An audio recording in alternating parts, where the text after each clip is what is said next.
We had lunch at a Filipino restaurant. Now we're so full on our way to a bakery, Filipino bake shop, to buy bread, tinapay, and everything. Here. Huh? Pandesal yan, oh. Ewan ko. Let's go inside. Aroy.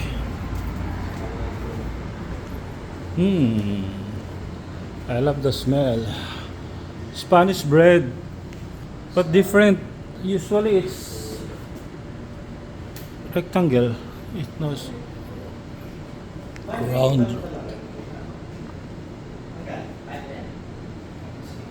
Marami na yon, 5 real. Ilang piraso yan? 15 pieces. 15 pieces. Dalawang 5 real. This is pasalubong. They have this turon. No, that's not turon. It's tawag. It's pag saging turon. Pag gulay, ano nga yung tawag doon? Like, Kuya, ano ba yun? Lumpiang Shanghai. Laigu. Pag This is sikat dati sa school. Oh. Crinkle. Crinkle, crinkle. But this is rare. Spanish bread, this is round. Normally it's not round. Konti lang ano. Sold out na.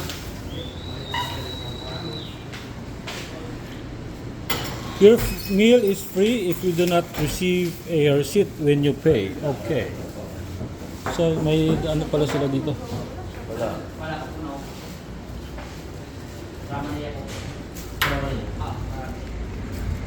Na-branch nga nila yung sa Ramani. This is the Thai restaurant.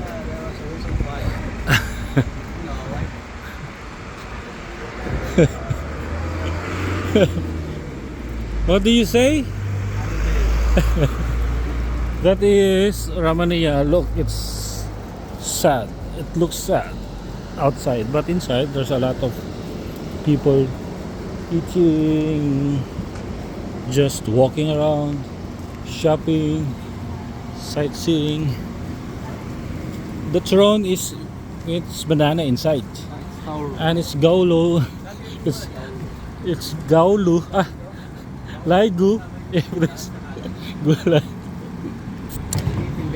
We're trying to search for an adobo. There's no adobo. And we tried that Filipino dessert which called Hello Hello. So what? Not available? No, we're able to eat that Hello Hello. Because that's No, there's no ice available. Walang ice. Kabayan Alcalid Supermarket. Baka gusto mo naman makut-kut. What palaman?